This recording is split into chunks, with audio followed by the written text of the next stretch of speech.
Solidaritas, selamat bergabung nih di Udah. Bincang Sore di Udara. Gue demen banget nih di udara. Lu Dengan mesti kolom, nyanyi dulu, lu apal nggak Mars PSI? astagfirullahaladzim, gue lagi Tuh, belajar gini-gini. itu bro. Masih belajar ini. Ini Sama kalau, Indonesia Raya, oh enggak ya? iya. Kita bikinnya, aku sih suka bilang kolom PSI bersama rakyat. Nah, kali ini Siap. saya perkenalkan diri dulu nih. Nama saya Nurul Hediasfi, tapi dikenal kalau di PSI namanya Heidi. Ya, panggilnya sis Bola ya, jangan bro, jangan bro Heidi ya, panggilnya sis Heidi. Gitu. Dan kali ini kita tema diskusinya nih agak nyentrik. Politisi bawa misi lingkungan hidup. Emang laku? Ini yang gitu gue bilang emang laku, ini berasa kayak jomblo ya. Dan kebetulan narasumber kita itu Bro Mikhail Gorbachev Dom. Kalau dia SMA dulu, kebetulan temen gue tuh teman SMA-nya dia itu. Dia cerita si Bro Gorba ini memang terinspirasi katanya bapaknya dari Mikhail Gorbachev.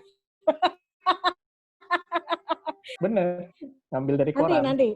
Oh iya, oke. Nah, kita singkat aja ya, Bro Gorba ini saat ini menjabat sebagai juru bicara PSI untuk masalah perkotaan dan lingkungan hidup. Betul ya? Betul. Sekilas nih, kalau gue dapatnya biasa, tanya-tanya di Wikipedia.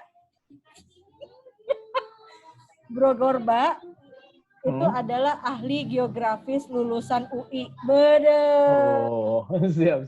Ya, terus S2-nya di lingkungan hidup, universitasnya sama. Gua rasa dia cuma pindah kosan. biar gampang lulus. Iya, benar. Pindah universitas sudah beda lagi, susah lulusnya. Ribet ya. Oke. Dan dia pengalaman 12 tahun dalam penelitian dan konsultasi di bidang kelestarian lingkungan hidup ya. Dalam 9 tahun terakhir telah menjadi penasehat pemerintah daerah pusat dalam menangani penilaian lingkungan ke dalam dokumen perencanaan dan kebijakan pembangunan, terutama daerah perkotaan. Gila, lengkap banget gue dapatnya. Lo nanya abis ini website yang mana, Head? Iya, gue juga bingung di mana tuh. Oh, CSIS jangan-jangan. Iya, betul. Pengalamannya itu berarti pengembangan penelitian perencanaan kota, manajemen sumber daya alam, penilaian lingkungan, pariwisata, berkelanjutan tuh di pesisir dan pulau kecil, juga adaptasi dan mitigasi perubahan iklim. Lo banyak amat sih, gue capek sendiri jadi. Harus satu napas tuh, harus satu napas. Kan cuma koma kan, nggak ada titiknya. Karena gue anak sastra ya, jadi koma itu langsung satu napas gitu sampai titik baru, ya gitu. Oke, tapi luar biasa banget nih bro pengalamannya. Cuman ya itu kan dari Google nih. Boleh dikit nggak? Sekitar 2 menit dong ya Bro Gorba cerita tentang dirinya sendiri. 20 detik aja. Gue anak Pondok Ranji ya. Dari lu di Pondok Ranji. Kenapa nama begini? Ngambil dari koran. Orang tua pikir bakal keluar anak cewek, brojolnya cowok, bingung ya kan. Udah nggak disiapin nama, akhirnya ya udah nama ini dari koran kan. Nah terus ya dari sampai SMP gue di Pondok Ranji, deket sama rumah ketua kita, ketua Pondok Ranji yang manapun, mau yang dulu apa yang sekarang ya. Bro Dian juga rumahnya di komplek Pertamina sini. Nah di depan tuh ada SMP, PRC, nah itu SMP gue. Baru SMA ke Jakarta, terus kuliah di UI, dua-duanya. Udah gitu-gitu aja sih. Terus ya 10 tahun jadi peneliti lah, konsultan peneliti gitu. Terus masuk PSI udah 3 tahun. Pas umur PSI 3 tahun, gue masuk PSI. Sekarang udah 3 tahun, umur PSI udah mau 6 tahun, nanti November kalau nggak salah kita udah 6 tahun ya. Terus masuk PSI langsung ditunjuk, pokoknya urusan-urusan lingkungan hidup lah. Masuknya ke gue akhirnya. Ya sampai sekarang masih di lingkungan hidup. Nanti lah soal laku apa enggak, gue ceritain ntar ya. Oke. Apa enggak ya kita ceritain nanti. Halo. Ya, anakku tuh sambil main games dia. Nah tapi ini agak catchy ya gitu. Politisi membawa lingkungan hidup, which is gue yakin banget lo secara 12 tahun ya, almost like, ya 12 years gitu. Bener-bener tentang lingkungan hidup tuh lu buka gitu. Apa sih yang menyebabkan lo tertarik gitu? Di lingkungan hidupnya? Iya. Oh, kalau lingkungan hidup itu awalnya gini. Jadi waktu kecil itu sukanya sama IPA ya, maksudnya ilmu pengetahuan alam dalam artian antariksa gitu-gitu kan. Nah, lama-lama tertarik ke yang maksudnya di bumi aja nih gitu kan. Waktu itu kan masih planet-planet gitu ya. Anak kecil biasanya suka tuh planet-planet, ngapalin planet Pluto itu planet terluar gitu-gitu lah. Nah, terus makin kesini makin bingung, maksudnya petir itu kenapa ada petir gitu kan. Terus air terjun tuh kok kayak gitu, kenapa batunya nggak rata, kenapa dia bisa jadi ini gitu ya, listrik tuh gimana ya gitu-gitulah, pertanyaan-pertanyaan sense of curiosity gitu, yang kejawabnya akhirnya yaitu pada saat gue masuk geografi. Di geografi oke, kita tahu tuh gimana ini, pada saat ngelihat ternyata gini cara alam bekerja, gue ngeliat kan bahwa ternyata kita ada nggak adil nih gitu. Iya, benar. Mau dianggap kita sebagai manusia ataupun maksudnya mau dilihat dari ilmu agama ataupun ilmu sains gitu, tetap aja kita nggak adil. Karena kalau di ilmu agama kita harus menjaga gitu kan. Ini suatu amanah yang dititipin gitu. Ibarat lo dititipin duit ya lo jaga kan gitu kan. Ini kalau kita dititipin uang kok kayaknya uangnya berkurang terus gitu. Sumber daya alam hilang gitu-gitu kan. Terus fungsi lingkungan juga hilang. Beberapa daerah kekurangan air misalnya kayak gitu-gitu. Jadi dari situlah mulai kayaknya memang lingkungan hidup nih harus dijagain lah, maksudnya diadvokasi gitu, bukannya dibela dalam arti yang gimana tapi ibarat kita dikasih amanah uang itu ya jangan sampai kurang banget lah gitu, paling nggak dia stabil gitu. Lebih ke situ. Kalau Bro Korba kalau di DPP itu megang direktorat lingkungan hidup juga berarti. Lingkungan hidup dan perkotaan. Dan perkotaan gitu ya. Nah, itu apa sih ya oke lah kalau kenapa dipilih di situ gue pasti ngerti lah ya karena lo memang background-nya itu gitu ya. Yeah. Tapi kenapa dirimu itu pada saat kemarin nih kan pas kemarin bakal calon wali kota bakal calon dari PSI lah ya. Kemarin itu mengusungkannya temanya lingkungan hidup. Apa sih yang dirimu temukan di Tangsel yang menyebabkan lo harus membangkitkan awareness dari masyarakat? Oke. Enggak, bukan itu. Jadi gini, kenapa lingkungan hidup yang aku bawa jadi jadi perjuangan gitu, itu karena memang itulah kenapa gue masuk politik. Jadi pertama-tama, maksudnya tadi ya setelah ketertarikan pada lingkungan gitu, kan kita jadi peneliti nih, gitu kan, bikin AMDAL, ada namanya juga kajian lingkungan hidup strategis KLHS, kalau misalnya pernah dengar gitu ya, udah gue bikin tuh yang kayak gitu. AMDAL itu nggak kepake lah, pokoknya udah gitu diintervensi. Kita sebagai peneliti itu diintervensi bahwa bikin gini, pokoknya ini lolosin ini gitu ya. Gue nggak suka tuh. Wah ini kok kita diintervensi gitu kan. Terus ya tadi gue membantu pemerintahan baik yang pusat ataupun daerah. Kelihatan lah kan gimana joroknya pemerintahan.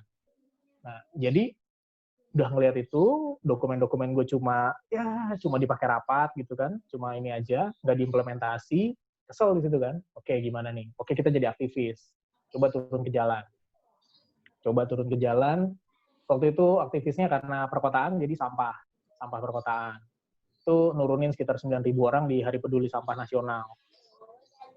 Turun orang gitu ya.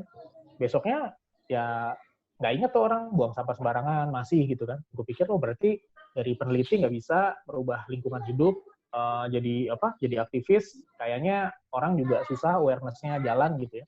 Gue lihat Sudirman Tamrin itu bersihnya itu bukan gara-gara gue turunin 9.000 orang, tapi gara-gara ada PPSU. Loh ini PPSU gimana gitu ya? Gue ngeliat lah sosok Ahok gitu ya. Ini orang lulusan geologi sama manajemen, nggak ada ilmu lingkungan gitu kan. Tapi dia bisa tuh bikin sungai-sungai oke gitu ya. Pak Jokowi lulusan kehutanan, oke lah ya, lagi ada lingkungan-lingkungannya, bisa dia. Terus Bu Risma, Pak RK gitu ya. Gue lihat, ternyata kalau lo mau kebijakan lo diimplementasi, lo bukan jadi akademisi, lo bukan jadi orang pinter yang ngerumusin dokumennya, tapi lo jadi politisinya gitu, lo jadi penguasa daerah. di situ kebijakan lu bakal terlaksana. Nah, oke, gue pikir gue harus jadi Bu Risma kalau gue mau bikin taman, gitu kan. Gue harus jadi Jokowi atau Ahok kalau misalnya gue mau bikin sungai-sungai jadi bersih, gitu kan. Nah, sis, di-unmute dulu, sis. Belum ke-mute ya? Oh my shit. Oh my god. Oke, Ya gitu, udah. jadi Next. lebih ke arah sana ya. Kenapa gue ngambil lingkungan? Karena memang kenapa gue masuk politik itu, gitu. Oh, oke. Dan gue bukan yang pertama, sebenarnya ada banyak senior-senior yang memang dari ilmu lingkungan dan coba masuk politik. Cuma memang warnanya kurang kelihatan. Tapi masyarakat Indonesia tuh sebenarnya menurut lo nih ya, ini akan gue tanya dua hal nih. Lo sebagai diri lo gitu, maksud gue sebagai seorang Gorba, tapi pertanyaan kedua adalah lo sebagai sekarang salah satu anggota partai lah ya. Tetap mewakili masyarakat, tapi kan ada konteks tersendiri. Menurut lo nih, respons masyarakat, nggak usah jauh-jauh deh, Jakarta, Tangsel gitu, pada saat lo bawa si lingkungan ini, are they exciting or something interesting gitu? Atau kayak, ya gimana ya, udah begitu gitu aja. Ya, itu ya. Jadi setelah masuk politik baru tahu kan, apa sih, kenapa orang milih yang gitu-gitulah ya. Masalah-masalah ya seru juga kalau kita ngobrolin itu, tapi intinya kalau misalnya ditanya orang tuh tertarik nggak sih dengan lingkungan? Tertarik pada saat dia ekonominya sudah oke. Jadi artinya kebutuhan basic needs-nya udah terpenuhi, maka dia mulai beralih ke needs yang lain gitu. Nah, bagi masyarakat bawah sendiri, apa itu lingkungan hidup? Bagi mereka lingkungan hidup itu sederhana, kesehatan.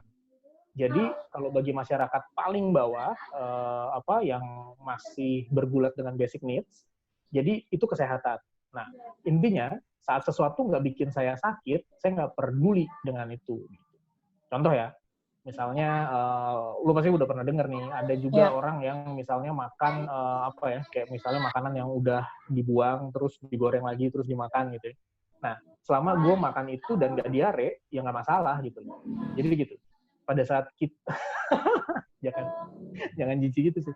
Jadi lingkungan hidup misalnya persampahan segala macam itu akan dilihat hanya sebagai kesehatan. Itu dalam pola pikir sebagian besar masyarakat. Untuk itu nggak terlepas tuh kalau kita ngomong kesehatan. Misalnya gini deh, kenapa sih sekarang orang jadi cuci tangan terus gitu? Itu kan bukan karena cuci tangan adalah hal yang diajarin di TK gitu ya, selain menabung dan tidak sombong, tapi karena memang mereka takut dengan kesehatannya kalau misalnya mereka nggak cuci tangan. Kenapa orang pakai masker? Bukan karena debu gitu ya. Dulu kan sempat juga ada isu bahwa polusi di Jakarta gitu kan, orang pada pakai masker buat debu gitu ya. Tapi nggak semuanya. Sekarang semua orang pakai masker. Kenapa? Karena takut gitu. Atau karena disuruh. Bukan karena denda ya? Ketahuan nggak pakai masker. Karena disuruh gitu kan. Nah, yang kayak gitu-gitu. Jadi sebenarnya lingkungan hidup itu sederhana, kesehatan. Kalau bagi masyarakat kebanyakan. Bagi masyarakat kebanyakan lingkungan hidup itu artinya cuma kesehatan. Mereka nggak ngelihat lebih jauh ke belakang, ke sana. Iyalah, mereka belum awareness mengenai bahwa apa yang lo lakukan ke bumi efeknya itu bukan sekarang tapi beberapa puluh tahun, beberapa ratus tahun lagi nih gitu kan. Ya kenapa? Karena gue sendiri juga pemakai sampah plastik. Ya gue harus ngaku lah gitu kan. Ya bener dong, aqua gelas itu simple things. Ya gue juga, maksudnya gue juga masih kok pakai sampah plastik kalau misalnya walaupun nggak langsung misalnya, bapak gue beli apa gitu dari pasar kan pakai plastik, ke rumah kan nggak bisa gue ini juga. Meskipun udah gue kasih nih ada tas belanja gitu. Kadang kepake, kadang enggak gitu kan. Atau buang sampah masih ada kan pakai plastik dulu gitu kan biar nggak bau gitu-gitu. Iya, kayak gitu-gitu lah. Itu sempat itu. Gimana kalau nggak pakai plastik kecil, orang tuh Pampers nanti gitu. Itu perbincangan ibu-ibu banget ya, tapi ya bahkan Pampersnya sendiri sebenarnya kan nggak boleh dibuang sembarangan. Benar. Makanya kan yang kayak gitu kan mungkin dari awalnya kita juga nggak ngerti untuk pemilahan sampah kali ya, Bro Gorba ya. Mana yang harus bisa langsung dibuang, mana yang recycle, mana yang tidak bisa lagi dipakai gitu. Balik lagi tadi kesehatan ya. Kesehatan itu pertama kita ngelihat itu. Terus kedua akhirnya orang coba kan. Oke, kita kasih keuntungan deh gitu. Siapa tahu kalau dikasih keuntungan mereka mau. Karena sesuatu yang ada untungnya biasanya orang mau. Misalnya nanam singkong aja orang mau karena singkongnya bisa ini. Nanam pisang orang mau karena daunnya bisa dijual misalnya gitu ya. kadang orang dikasih keuntungan mau. Akhirnya itu kan muncullah konsep bank sampah. Bank sampah itu kan ada untungnya tuh. Jadi kita milah sampah karena ada untungnya gitu ya. Dan ya kayaknya di beberapa tempat cukup berhasil sih, karena bisnis sampah juga sebenarnya bisnis yang besar. Bahkan ada mafianya segala macam kok. Ya, Jadi bukan bisnis yang ecek-ecek juga. Di US ada orang yang dari bisnis sampah bilioner ada juga. Jadi sebenarnya itu bisnis yang menjanjikan. benar. Di Indonesia juga ya nggak semua sampah ya, maksudnya. yang kampakin sampah juga banyak ya. Iya, tapi maksudnya itu lumayan juga. Gitu. Nah, tapi gini sih, Saidi, ada yang menarik ini, kalau misalnya kita tahu gitu ya, ada namanya Greta Thunberg. Greta Thunberg ini, gue lupa, dia orang Eropa lah ya, dari negara mananya gue lupa, tapi nih anak seru banget. Jadi dia mulai demo itu di, kalau nggak salah, kelas 3 SMP atau kelas 1 SMA, antara itu ya. Nah, dia mulai demo, setiap hari Jumat dia nggak mau sekolah, dia demo di depan gedung DPRD-nya, DPRD negaranya gitu, terus dia bilang bahwa saya nggak mau sekolah. Kenapa? Karena semua orang suruh saya sekolah untuk masa depan saya. Sementara saya nggak akan punya masa depan kalau kalian semua nggak aware terhadap lingkungan hidup. Kalau kalian semua nggak memperhatikan perubahan iklim. Kayak perubahan iklim kan yang masalah lingkungan yang paling kuat, yang paling besar saat ini. Iklim berubah drastis, kita akan mungkin sekitar 1/3 mungkin manusia bisa mati, prediksinya gitu ya, takut-takutinnya kayak gitu. Jadi dia bilang, ya buat apa saya sekolah? Toh nggak ada gunanya juga sekolah. Saya pun nggak punya masa depan pada saat semua politisi ini nggak ngerti gitu ya. Nah, dia mulai aksi itu, gue lupa sekitar berapa tahun, kayaknya 2-3 tahun juga kalau nggak salah gitu ya. Dan aksi itu sekarang ada di seluruh dunia. Namanya Friday for Future. Jadi di seluruh dunia, anak sekolah kalau hari Jumat itu bolos. Nih kalau anak sekolah Indonesia dengar mungkin mereka senang. Gimana kalau kita gitu aja gitu. Sementara mereka kemarin udah ikut anak STM udah ikut demo gitu ya. Nah, tapi yang mau gue garis bawahi adalah pada saat jadi kalau tadi nanya nih bahwa isu lingkungan hidup sebagai politisi laku nggak gitu ya. Nah, pada saat pemilih kita udah kena infiltrasi kayak gitu, maksudnya berpikiran seperti Greta atau mengetahui, mengenal ini, mungkin lingkungan hidup akan jadi sesuatu yang diperhitungkan gitu. Terlebih pada saat ceruk pemilih pemulanya besar gitu ya.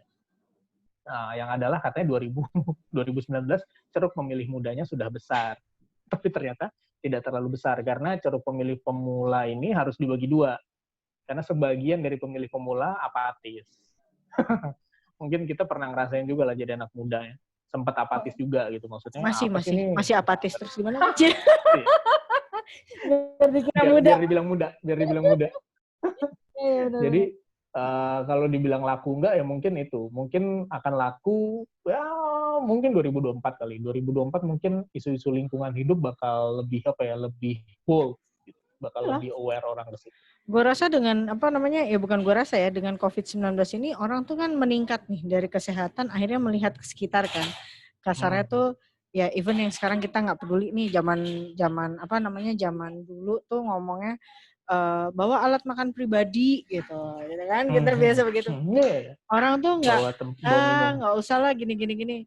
Tapi lama-lama ujungnya apa? Akhirnya mereka bawa gara-gara ada tulisan virus COVID itu bertahan 8 jam di alat besi gitu atau alat makan gitu. Akhirnya mereka bawa alat makan sendiri. Gue mikir harus digituin kali ya gitu. Tapi karena mungkin kita terbiasa dengan ini. Apa yang lo lakuin itu ada konsekuensinya kali gitu. Mungkin karena kita dididiknya seperti itu. Jadi dan konsekuensinya itu jangka pendek. Benar nggak sih? Nah, mungkin kayak lo nih sekarang nih kan juga melakukan perencanaan tata kota. Nah, itu kan orang tuh melihatnya kan ya mau dirubah begini, mau dirubah begitu. Aduh ini gitu. Karena nggak ngelihat orang Indonesia tuh belum terbiasa melihat in the future kayaknya. Karena belum correct me if I'm wrong gitu ya, dengan ketidaksamarataan tingkat pendidikan, jadi tingkat pemahaman juga berbeda sih gitu loh. Atau walaupun tidak punya pendidikan tapi tidak ada pembelajaran di rumah juga nggak nyampe yang begitu sih kalau gue ya gitu. Sehingga lo ada kesulitan nggak sih waktu bikin satu perencanaan perkotaan gitu dan memperkenalkannya gitu, apa sih konsepnya gitu. Nah, kalau kota itu udah nggak bisa ngomong masyarakat. Partisipasi publik dalam rencana tata ruang itu sangat rendah. Meskipun di undang-undang yang baru itu udah ini terus diperkuat juga dengan PP peraturan pemerintah, tapi itu hasil ini ya, ada namanya Ikatan Ahli Perencana Indonesia (IAP). Terus mereka punya namanya Most Livable City, kota yang paling layak dihuni gitu ya. Dan itu dari hasil mereka ya salah satu 5 terendah di seluruh kota di Indonesia adalah itu tadi partisipasi publik. Jadi kalau kita ngomong kota itu masyarakat itu nomor kesekian lah. Jadi tata kota itu kalau pertama mau disalahin siapa? Perencananya. Maksudnya adalah unsur pemerintahnya. Dan jangan salah sih, tata kota ini direncanakan 20 tahun. Sementara pemilu kita, kekuasaan kita itu cuma bisa 10 tahun kan. Setiap satu orang kan terpilih cuma 2 kali. Jadi ini sebenarnya rencana grand design. Jadi ini rencana yang jauh gitu. Rencana yang jauh dan bertahan sekitar 20 tahun. Bisa nggak sih kita merencanakan 20 tahun? Bisa. Swasta itu terbukti bisa kok. BSD misalnya. Bagus kan? Lo lihat deh kalau misalnya ini. Sinarmas Land. Lo lihat lah kalau mereka bikin gitu ya. Terus Jaya Group misalnya, Bintaro Jaya. Jadi sebenarnya nggak masalah. Merencanakan 20 tahun tuh bisa. Kita tuh mampu kayak gitu. Cuma kita nggak mau. Gue lebih bilang gitu. Maksudnya gini, kekuasaan yang 5 tahunan, sementara rencananya 20 tahun. Kalau gue bikin jalan lebar, nggak usah lah. Gue bikin aja jalannya sempit dulu. Nanti biar penguasa setelah gue, toh 5 tahun lagi belum tentu gue terpilih lagi. Kalau gue terpilih lagi, gue lebarin dikit. Ya nanti biarin aja pada saat dia butuh lebar banget, dia ini. Beda sama pengembang. Pengembang itu dari awal dia bikin lebar. Gitu kan. Jadi dia nggak perlu ngelebarin jalan lagi pada saat nantinya gitu. Jadi jalannya udah enak, udah lebar gitu. Itu aja. Jadi ini kalau tata kota kita memang harus kita pegang pucuk pimpinannya. Dan itu pun cuma 5 tahun. Maksudnya ya kita pernah lihat lah orang yang tata kotanya lumayan oke gitu. Jakarta dulu cukup oke dipegang gitu ya. Pada saat dia nggak terpilih lagi, ya bisa berantakan lagi, bisa berubah pola pikirnya, istilahnya gaya mendesainnya gitu ya. Bisa ini. Nah, jadi grand design inilah yang harus kita lihat gitu ya. Gimana caranya membuat grand design itu dan patuh pada grand design. Lebih ke arah sana sih kalau tata kota. Jadi kalau sekarang semeraut itu memang kayak gitu cara kita membangun. Cara kita membangun memang nggak ini. Jadi masyarakat sebenarnya nggak, peranannya kecil. Peranan masyarakat sempat besar itu pada saat ada aplikasi Clue waktu itu, yang sekarang udah jadi swasta. Jadi gue harus dibayar nih sama Rama kalau misalnya gue mau gitu. Jadi ya itu ya, satu-satunya misalnya ada jalanan rusak bisa dilaporin, masih sampai ke aspek pelaporan gitu aja. Kalau di desa-desa malah lebih tinggi. Sekarang si Clue ini lama loh responnya. Mohon ya Mas Rama. Swasta, ya. Lagi-lagi swasta.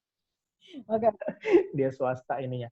Nah, kalau dulu misalnya kita tuh gotong royong, mau aja bersihin selokan, itu sebenarnya partisipasi publik dalam pembangunan ya. Kita ngaspal jalan kita sendiri. Kan zaman dulu masih banyak tuh yang kayak gitu. Oke, kita patungan deh gitu ya, kita aspal gitu kan. Kita jaga sendiri, kita portal jalanannya. Nggak boleh seperti itu. Kayak gitu-gitu tuh. Tapi maksudnya zaman ini gue rasa tuh bro, mereka ngaspal jalanan kompleknya atau jalanan gang depan rumahnya gitu, terus dia portal karena gue yang bayar sendiri nih. Itu dia. Padahal itu jalan publik, nggak boleh di portal. Tapi Indonesia boleh. Maksudnya dalam artian gini, kita Indonesia nih. Boleh, semuanya boleh asal ada izin ya. Izin RT RW gitu. Kita kekeluargaan kok. Jadi sebenarnya enak. Partisipasi publik sebenarnya lebih gampang gitu. Kalau di luar negeri tuh mereka mikir-mikir mau bikin kayak gitu. Bisa bisa masuk penjara juga gitu. Lo mortal jalan tuh bisa masuk penjara. Di sini bebas. Lo taruh ada hajatan, portal aja. Bebas. Berasa kayak lewat Bintaro sektor 2 abis itu, di portal ada hajatan, muter balik. Banyak. Lu marah-marah masa gitu kan? Iya. Gitu ya. Padahal tuh jalanan publik. Ya, oke. So, ya ini quite interesting sih gitu. Bro Bagio sorry nih nanya, ada yang udah bertanya belum di Facebook? Ada yang udah bertanya. Belum. Kita nanya, ada yang udah nanya belum? Nanti. Kita nanti ya kalau ada ya. Jangan sampai jam 5.15 yang nanya. Udah nggak ada bro. Oke. Bercanda ya. Alright. Nah, ada satu lagi yang kan sebelumnya memang waktu ini jadi for everyone's information gitu ya. Gogo tuh pernah masuk di WA grupnya Bro Gorba pada saat beliau mencalonkan diri nih waktu pas kemarin nih sebelum konvensi ya. For your information ya gitu. saya pernah mengusulkan Bro Gorba untuk kita kemana ya Bro waktu RSUD Tangerang ya untuk kanker ya betul ya. Cuman iya nggak jadi itu. Bukan nggak usah, gue udah bukan calon. Sisa ancanya ke lockdownnya di Manado soalnya kan dia nggak bisa pulang. Jauh banget benar. Iya benar. Nah tapi akhirnya kita ketunda terus ada PSBB and so on akhirnya nggak jadi. Gitu kan. Nah sempat waktu itu baca soal kayaknya ada yang suaramu kecil sih. Kayaknya ada yang bahas soal food bank. Yes. Nah itu tuh dirimu boleh cerita sendiri sedikit nggak sih gitu apa sih yang konsep apa sih si food bank ini gitu terus kenapa lu melihat ini berpotensi di Tangerang Selatan di luar dari misalkan kayak kemarin tuh ya sampah lah ya awareness masyarakat terhadap lingkungan hidup gitu ya terus peranan lo dalam perencanaan tata kota segala macam tapi yang kemarin tuh yang bikin gue agak tertarik tuh food bank karena food bank itu mungkin orang Indonesia sebenarnya mungkin paham cuman jadi istilahnya karena keinggrisan banget mungkin mereka gitu boleh dijelasin dikit nggak bro? Oke, jadi gini. Pada saat gue ditunjuk jadi direktur lingkungan hidupnya PSI atau ya kepanjangan dari juru bicara lingkungannya PSI gitu ya, gue berpikir kira-kira program apa nih yang bisa membuat orang aware gitu. Sampah, yang mainin program sampah dari 20 tahun yang lalu udah ada dan sampai sekarang orang Indonesia belum aware gitu. Jadi nggak ini. Akhirnya gue coba sampah ini aja, coba ke sampah makanan nih gitu ya, karena ada pepatah lama yang bilang bahwa kalau buang nasinya nangis gitu ya. Terus ini gitu ya. Artinya dalam self consciousness gitu dan kayaknya banyak juga yang melakukan nggak buang-buang makanan gitu. Terus ini gitu ya. Gue pikir ini akan lebih masuk nih kampanyenya ke orang-orang gitu. Jadi campaign apa yang kira-kira bisa ini dan sebagai partai politik gitu ya. Ini bisa dikelola. Food bank itu bisa dikelola. Gitu. Memang kalau di luar negeri pengelolanya biasanya malah bukan swasta tapi NGO. Jadi biasanya yayasan gitu. Di India itu ada food bank yang gede banget. Setiap harinya dia, pokoknya kalau kalau teman-teman suka nonton National Geographic ada namanya Mega Kitchen gitu. Buat gede banget gitu. Lo masak buat banyak orang itu yang terjadi di India. Mereka masak buat siapa? Buat anak-anak. Jadi buat anak-anak sekolah, setiap hari apa gitu, mereka akan ini. Itu dari yayasan. Nah, itu memang dikelola dengan besar. Terus, gue ngeliat di Indonesia pemainnya sedikit banget. Dan nggak gede-gede. Kasian banget. Nah, lalu dengan PSI, kita ini punya resources gitu. Jadi, gue lihat, kita punya jaringan ke bawah, kita punya ini. Artinya, kita punya jaringan ke masyarakat, lalu kita tinggal aktifkan jaringan itu, untuk ya kayak sekarang kita bantuan gitu kan, terus pendidikan publik, masalah masker dan sebagainya kan teman-teman juga melakukan. Jadi gue lihat ini bisa banget nih. Itu kenapa gue pilih food bank gitu. Karena kalau sampah kurang ya. Maksud gue 20 tahun yang lalu gue juga pemain di aktivis sampah gitu kan dan itu orang Indonesia susah banget. Jadi kita coba ke sampah tapi lebih kecil, sampah organik dan makanan gitu. Karena sampah organik ada yang lain, ada yang jadi pelet, misalnya jadi makanan ternak gitu-gitu kan. Terus ada juga yang sekarang lagi seru tuh yang black soldier fly. Jadi lalat yang uget-ugetnya bisa jadi makanan untuk untuk kopi segala macam lah, pokoknya mereka banyak deh. Nah, gue lihat sampah makanan akan jadi ini. Cuma setelah kita PSBB itu hotel itu banyak banget yang tutup karena sumber makanan gue paling banyak dari hotel. Sebenarnya food bank bisa luas, maksudnya bukan hotel doang juga bisa. Kita bisa juga ngambil misalnya kayak Carrefour, maaf gue sebut merek. Maksud gue minimarket besar deh, namanya retailer gitu ya. Nah itu mereka ada makanan-makanan yang udah nyaris kadaluarsanya udah dikit lagi gitu. Nah itu sebaiknya langsung dimasak. Nah, yang kayak gitu-gitu bisa kita mainin. Terus banyak juga tuh supermarket swalayan gitu yang daging-dagingan itu bisa langsung dimasak. Nah, kalau itu bisa kita kelola, bisa banget kita ini. Dan kapan kita akan butuh food bank? Kita akan butuh food bank pada saat bencana alam. Yang terasa pada saat banjir 1 Januari itu. Kita doang yang bisa buka dapur umum. Kenapa? Karena kita punya makanan yang kita simpen. Gitu. Kita punya bahan makanan yang siap buat kita masak. Dan di situ kan kelihatan banget bahwa masyarakat butuh gitu. Bukan artinya lo nggak punya duit, lo punya duit, tapi lo nggak bisa beli. Lo susah mau beli, orang lo lagi kena bencana gitu kan. Jadi kayak gitu-gitu. Bukan artinya food bank nih, oh banyak orang kelaparan, nggak juga. Ya banyak sih orang kelaparan, tapi fungsi utamanya bukan itu. Fungsi utamanya sebenarnya lebih ke resiliensi. Jadi kalau lo kena bencana, kita punya alat untuk bertahan. Lebih ke arah sana. Oke. Itu menarik juga ya gitu. Maksud gue kalau sekarang mungkin yang lagi gencar tuh bukan food bank kali ya bro ya, tapi Jumat makan siang gratis. Itu food bank sebenarnya. Ya, sebenarnya tapi food bank. Cuma bedanya dia nggak dari nggak memanfaatkan makanan berlebih. betul. Nah, tuh food bank di Tangsel ke depannya seperti apa potensinya? Tergantung sih bro, tergantung hotel sama restoran. Ya, tapi Tangsel itu gede. Tangsel itu gede ininya. Satu, jadi kesenjangan di Tangsel tuh gede. Karena gue sempat mau nyalon, jadi tahu lah ya dikit-dikit statistiknya. Kesenjangan di Tangsel gede, terus karena kesenjangan itu sebenarnya food bank itu salah satu alat untuk menyempitkan gap itu. Kita bisa bagi makanan-makanan itu. Kenapa? Karena yang namanya orang kayak hotel gitu, mereka pasti berlebih kok. Mereka memang merencanakan untuk lebih. Dan itu ada SOP bahwa nggak boleh dimakan oleh karyawan. Kenapa? Kalau karyawan boleh makan, nanti mereka akan istilahnya memonopoli. Jadi misal nih, gue karyawan, karena gue tahu ini makanan akan dibagiin ke gue, nggak gue sajiin, gue simpen, gitu kan. Supaya, nanti kalau misalnya ini lebih kan gue yang dapat gitu kan. Jadi mereka sengaja masak banyak gitu-gitu. Jadi mereka karyawan nggak boleh sama sekali dapat makanan hotel. Nah, itu yang membuat potensi kita tinggi. Oke. Nah itu sama sih Kak kayak di hypermart ya. Di hypermart itu tuh sorry kita ngomong merek bukan hypermart, maksud gue tuh benar-benar supermarket yang gede gitu ya. Dengan beberapa brand itu. Nah mereka itu juga melarang anak buahnya mencicipi makanan gitu kan ya. Karena memang ujung terakhir dijual. Ya gitu betul. Nanti mereka nggak ada usaha untuk menjual. Ya seperti itu sih. Oke.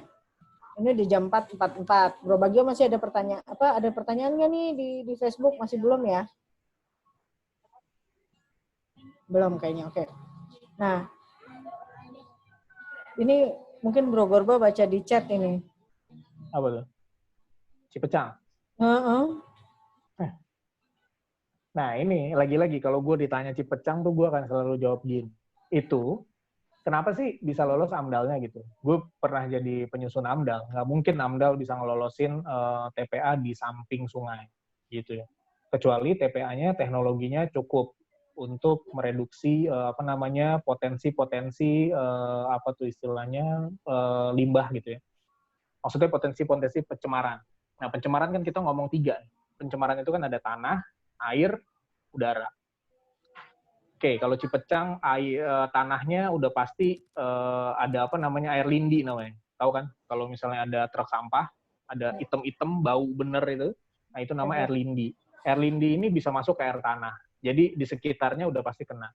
Nah, terus potensi pencemaran air karena dia deket banget sama sungai, udah pasti jaringan air tanahnya nyambung ke sungai gitu ya. Atau sungai ke air tanah. Antara dua aja. Kalau misalnya sungainya lagi surut, berarti air tanah masuk ke sungai. Kalau sungainya lagi tinggi, lagi pasang, artinya lagi musim hujan, sungai masuk ke air tanah. Nah, kalau air tanahnya udah kena lindi, berarti dia akan kena ke sungai. Artinya ada potensi kalau misalnya dia nggak bagus, dia punya alasnya gitu ya. Nah, terus udara itu bau itu bisa berapa jauh sih gitu kan.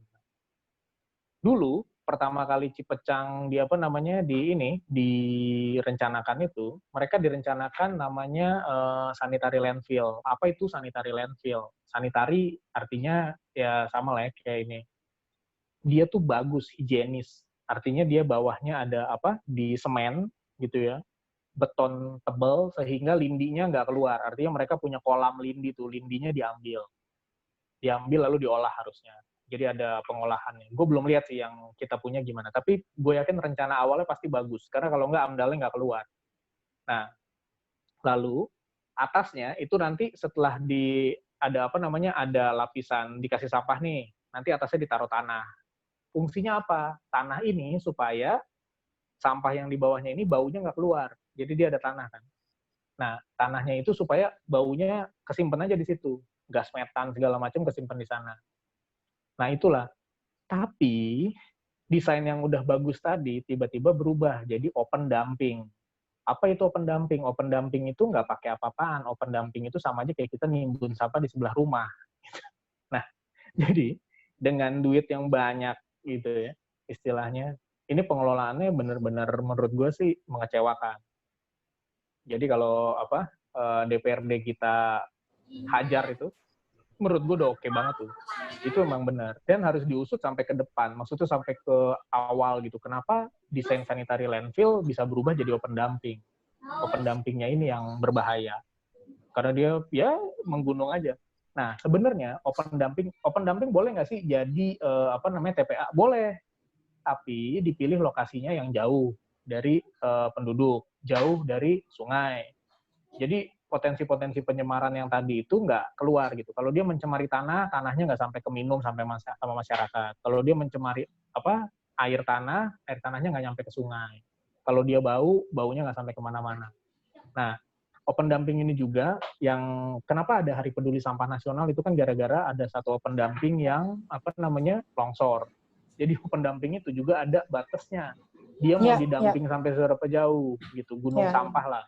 Gunung ini mau ini. Kalau misalnya gunung ini, kalau biasanya open dumping itu mereka bikin kotak-kotak gitu.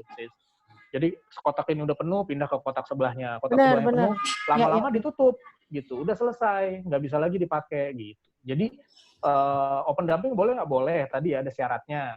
Lalu kalau udah selesai udah ditutup, jangan ditimbun lagi jadi gitu. Dia nggak bisa. Nah, kayak gitu aja sih. Oke, bentar. Ada pertanyaan nih. Gue deh. Akhirnya ada pertanyaan, bro. Nonton ya? Gue pikir ada yang nonton. Sama, gue. Apa karena kita bertiga aja di sini? Ya. Yang nanya Bro Bagio. Oh, dari Gabriel. Oh, ini Gabriel. Billy. Gue tau banget nih. Ganteng. Gue inget-inget aja ganteng-ganteng. Dasar. Maaf. Ya, gimana? Menurut Bro Gorba, terus lama. Kita nungguin. Iya. Bro Bagio kenapa nggak unmute terus ngomong gitu? Iya, Bro. Apakah perlu adanya regulasi yang jelas? Gue jadi aus nungguin lu, Bro. Gue minum ya, Bro.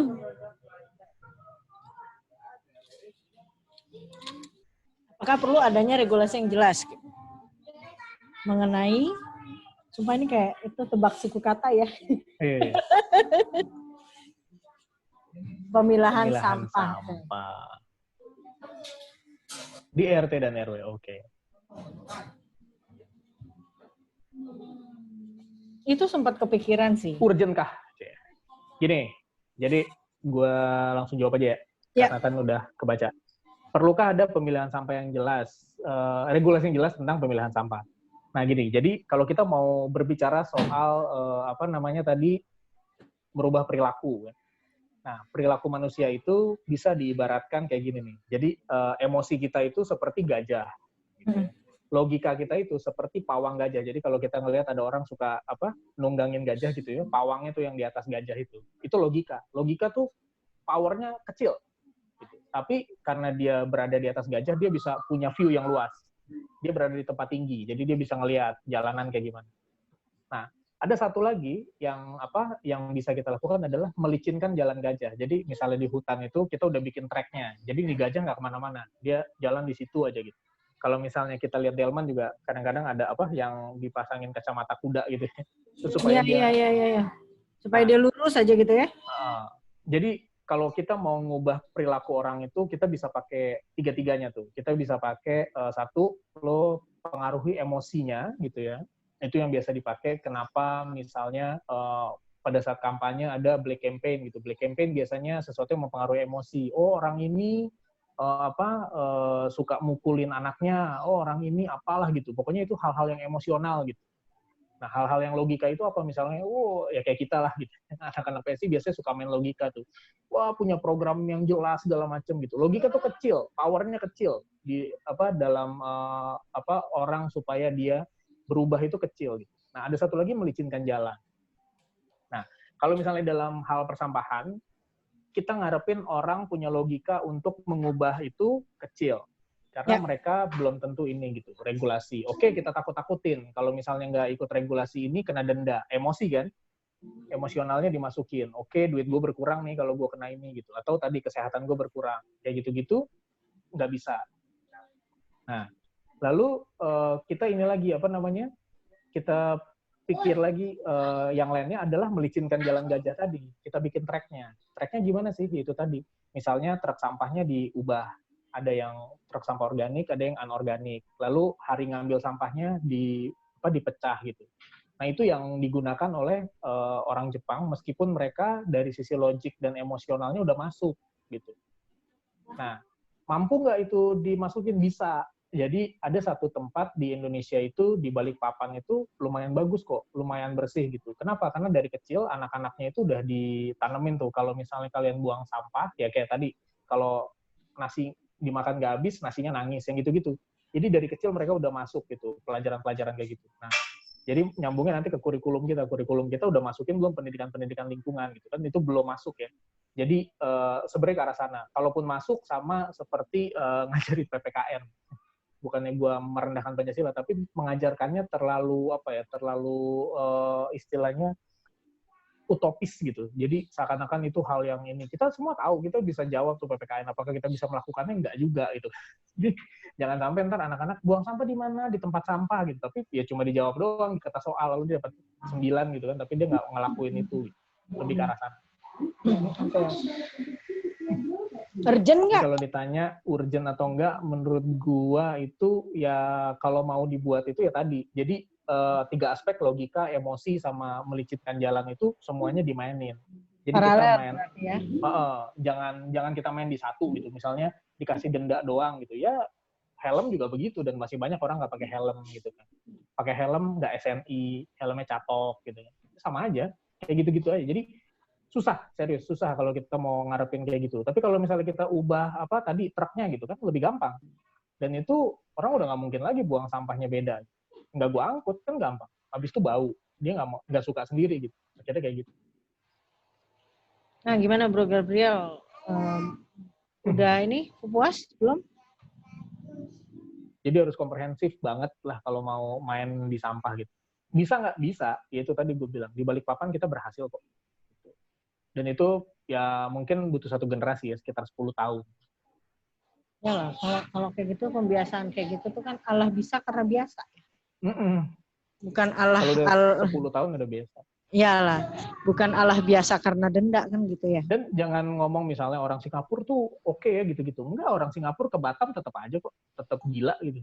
Tetap dia nggak buang sampah pada tempatnya. Jadi ini bukan masalah orangnya atau bukan masalah sistemnya. Ini masalah istilahnya apa ya? Ya tadi kultur yang udah dibangun gitu.